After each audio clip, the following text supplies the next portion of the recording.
बिस्मिल्लाहिर्रहमानिर्रहीम। अस्सलाम वालेकुम। आज 18 मई बरोज़ हम बात करेंगे 3 अहम इशूज़ के हवाले से। नैब के तफ्तीशी अफसरान, नैब के प्रोसिक्यूटर्स, उनकी जान को ख़तरा है, उनको धमकियां दी जा रही हैं। जो शहबाज शरीफ और हमज़ा शहबाज के ख़िलाफ़ 3 नैब रेफरेंसेस में अदालतों में पेश होते हैं, उन्होंने हाथ खड़े कर दिए हैं।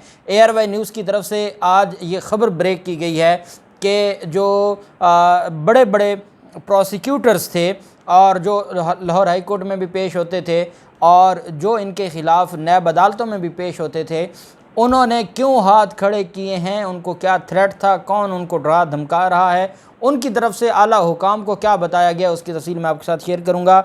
मरीम नवाज़ के जलसे के लिए, मरीम नवाज़ अगर अपना जलसा वाकई करना चाहती हैं सरगोदा में तो किसी बड़े मैदान में करें।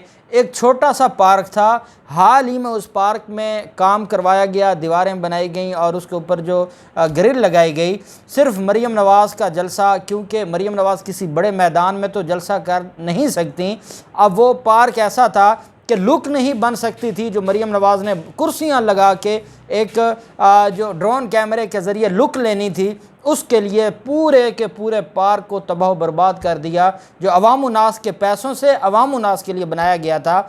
और इनसे कोई पूछे कि सियालकोट में तो एक खाली मैदान पड़ा था, वहाँ पर आपने मजहबी मुनाफरत फैलाने की कोशिश की, लेकिन जहाँ पर आप ख़ुद करते हैं तो वहाँ पर आपका ये हाल है। उस पर सरगोदा की आवाम की तरफ से जो रिएक्शन दिया गया है उसकी तफसील भी मैं आपके साथ शेयर करूँगा। और साथ हम बात करेंगे कि अदम एतमाद वज़ीर आला बलूचिस्तान के ख़िलाफ़ भी सामने आ गई है, उसकी तफसील भी मैं आपके साथ शेयर करूँगा। पहले मैं आपको बताता चलूँ कि एडवोकेट जनरल इस्लामाबाद की जो तब्दीली का मामला है, न्याज़ुल्लाह न्याज़ी साहब, एक जहाँ अटारनी जनरल साहब थे, साबिक़ अटारनी जनरल खालिद जावेद ख़ान साहब, जिनकी वजह से ये जो सुप्रीम कोर्ट का इतना बड़ा फ़ैसला आया है, वो 4-5 दिन मुसलसल जो बहस की थी खालिद जावेद ख़ान साहब ने, उनकी बहस की ही वजह से हुआ। और आप जानते हैं कि ये लीडर की चॉइस होती है। इमरान खान की चॉइस खालिद जावेद ख़ान साहब थे, उससे पहले अनवर मंसूर साहब थे, लेकिन शहबाज शरीफ की चॉइस अशतर औसाफ साहब हैं, जो अदालत में पेश होते ही कहते हैं कि ये जो हुकूमत है, 15,000 लोग इन्होंने भर्ती किए हुए थे सोशल मीडिया पर और ये गालियां देने के लिए भर्ती किए गए थे। जब ये कैलिबर हो, जिस लीडर का जितना कैलिबर होगा वो उसी तरह के लोगों को लेकर आएगा। तो खालिद जावेद ख़ान साहब का साथी था, इस्लामाबाद के एडवोकेट जनरल थे न्याज़ुल्लाह न्याज़ी साहब, उनको आज ओहदे से हटा दिया गया है और उनकी जगह तैनात किया गया है जहांगीर जदौन साहब।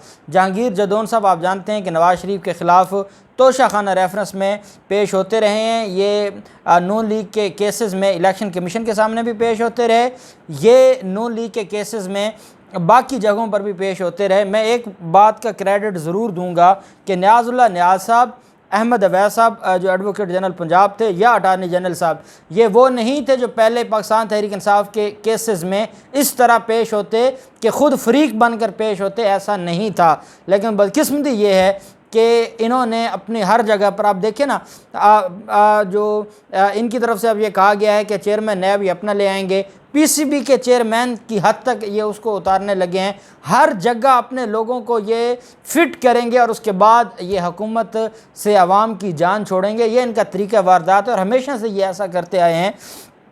अब नए एडवोकेट जनरल के लिए जो शहबाज शरीफ है, उन्होंने जहांगीर जदौन एडवोकेट साहब को मुकर्रर किया है। और अब जहांगीर जदौन साहब, जो सुबह शाम, आपको याद होगा, जहांगीर जदौन साहब वो वकील हैं जिन्होंने तोशाखाना रेफरेंस में दरख्वास्त दी थी कि जो हमें बतौर पेश होने दिया जाए नुमाइंदे के तौर पर तोशाखाना रेफरेंस में नवाज़ शरीफ की तरफ से।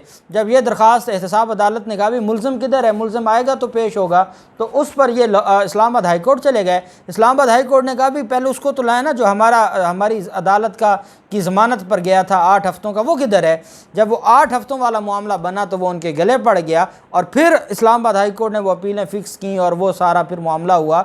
नहीं तो इस्लामाबाद हाई कोर्ट में तो वो मामला खामोश पड़ा था, नैब ने तो दरख्वास्त नहीं दी थी। वो जहांगीर जदौन साहब, उनको अब लगाया जा रहा है बतौर एडवोकेट जनरल और उनकी तैनाती की मंजूरी दे दी गई है। दूसरी तरफ जो मामला है वज़ीर आला बलूचिस्तान का, उनके ख़िलाफ़ तहरीक अदम एतमाद जमा करा दी गई है और 14 अरकान ने इस तहरीक अदम एतमाद पर दस्तखत किए हैं। तहरीक अदम एतमाद पर 14 अरकान के दस्तखत हैं जो साबिक़ वज़ीर आला जाम कमाल, सरदार यार मोहम्मद रिंद और ज़हूर बलेदी ने जमा कराई है। बताया गया है कि अदम एतमाद जमा कराने से पहले BAP बाप, ANP और PTI अरकान में मुकम्मल मुशावरत की गई। सरदार यार मोहम्मद रिंद, जाम कमाल और असगर अचकज़ई 2 रोज़ तक इस हवाले से मुशावरत में मसरूफ़ रहे और मतलूबा अरकान की तादाद पूरी होने के बाद ये करारदाद जमा कराई गई है।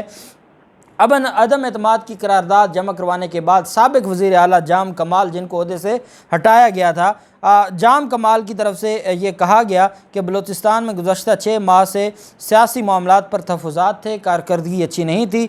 इसके बावजूद अच्छे की उम्मीद रखी, लेकिन बलूचिस्तान में बेहतरी नज़र नहीं आ रही थी।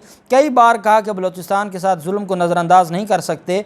अवाम में तासुर जा रहा था कि जुल्म में हम भी शरीक हैं, जबकि ऐसा नहीं था। उन्होंने कहा कि वफाक में तहरीक अदम एतमाद चली तो वहाँ भी 1 पॉइंट एजेंडा रखा और हमारा एजेंडा था कि बलूचिस्तान में सियासी तब्दीली के लिए हमारा साथ देना है। वफाक ने हमारा साथ दिया और तहरीक से मुतल्लिक़ मौक़िफ़ रखा है।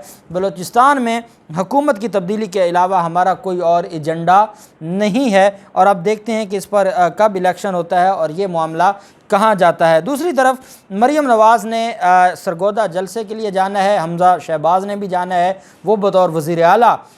इन लोगों के अंदर ये वो लोग हैं, आज मैंने आज़म नज़ीर तारड़ साहब जो कि पाकिस्तान बार कौंसिल के भी मेंबर है, सीनियर एडवोकेट भी हैं, वफाकी वज़ीर कानून भी हैं, वो सेनेटर भी हैं नून लीग के, उनकी तरफ से जब 7 अप्रैल को फ़ैसला आया था तो ये कहते थे कि कमाल हो गया है, इतना बड़ा फ़ैसला आया सुप्रीम कोर्ट का। जब बड़े बड़े वकला कह रहे थे कि आर्टिकल 69 की धज्जियाँ उड़ा दी गई हैं तो ये कहते थे कि बड़ी बात है। अब जब वही सुप्रीम कोर्ट फ़ैसला दे रही है और वो सुप्रीम कोर्ट सिर्फ 186 में जो उनसे राय मांगी गई थी सिर्फ उसमें नहीं, बल्कि वो 184(3) के तहत जो रिट पिटिशंस पेंडिंग थी उनको भी डिस्पोज ऑफ करते हुए इकट्ठा फ़ैसला जारी किया है जो बाइंडिंग है ही है।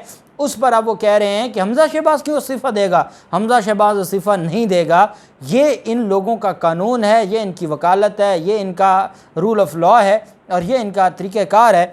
अब हमज़ा शहबाज ने भी जाना है, कल सरगोदा में जलसा होना है और उससे पहले इन्होंने जो जलसा कामयाब कराने का जो मिशन है वो जारी है और जो सरगोदा में पार्क है उसको तबाह बर्बाद कर दिया है। सरकारी वसाइल का बेदरेग इस्तेमाल किया जा रहा है, जबकि पंजाब हुकूमत ने नून लीग के जलसे के लिए फ़ुटबॉल ग्राउंड सरगोदा की दीवारें और स्टैंड गिरा दिए। फ़ुटबॉल ग्राउंड की हाल ही में तामीर मुकम्मल हुई थी। जलसा गाह को वसी करने के लिए दीवारें तोड़ी गई हैं। नून लीग ने कल सरगोदा में जलसा करना है। डिप्टी कमिश्नर ने बताया कि हमें चीफ मिनिस्टर हमज़ा शहबाज के दौरे का बताया गया है। वज़ीर आला का दौरा हो तो सरकार और वसाइल इस्तेमाल हो सकते हैं। डिप्टी कमिश्नर का कहना था कि जो किया और जो कर रहे हैं वो वज़ीर आला की सिक्योरिटी और प्रोटोकॉल के पेश नज़र है। ग्राउंड में हुई टूट फूट की बहाली नून लीग कराएगी। नून लीग तो अपने घरों के खर्चे नहीं खुद उठाती, वो भी इनके इन्वेस्टर्स उठाते हैं, तो वो कहाँ से जो ग्राउंड है, फुटबॉल जो ग्राउंड है जो हाल ही में बना था, सरकार के पैसों से बना था ज़ालमों, और आपने उसको उखाड़ पिछाड़ दिया और आप कहते हैं कि ये प्रोटोकॉल के लिए ज़रूरी है।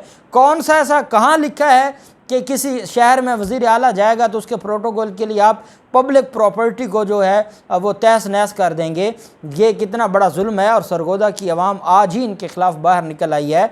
आवाम में गम व गुस्सा पाया जाता है, आवाम तकलीफ़ में मुब्तला है। आवाम कहती है कि यहाँ बच्चे फुटबॉल खेलते थे, आपने उस पूरे और उसके बाद पता है कि इन्होंने कहाँ जो है वो उसके ऊपर काम करवाना है या कहाँ उसकी बेहतरी के लिए कुछ करना है। ये कुछ करने वाले नहीं हैं और ये हालात ऐसे ही रहने हैं।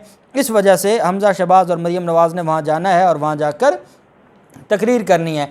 अब हाँ, शहबाज शरीफ और हमज़ा शहबाज के ख़िलाफ़ 3 नैब रेफरेंसेस हैं। एक रमज़ान शुगर मिल केस है, एक आशियाना हाउसिंग रेफरेंस है और एक इनके ख़िलाफ़ आमदन से ज़्यादा असासाजात का रेफरेंस है। वहाँ पर जो प्रोसिक्यूटर पेश होते थे, आपको याद होगा राना सनाउल्लाह के ख़िलाफ़ जो प्रोसिक्यूटर पेश होते थे माजी में, उन्होंने इस वजह से रिज़ाइन कर दिया था कि उनकी जान को ख़तरा है और उन पर हमला हो चुका है। और अब जो नैब प्रोसिक्यूशन टीम है उनको धमकियाँ मिल रही हैं और उनको केसेस की पैरवी से रोका जा रहा है।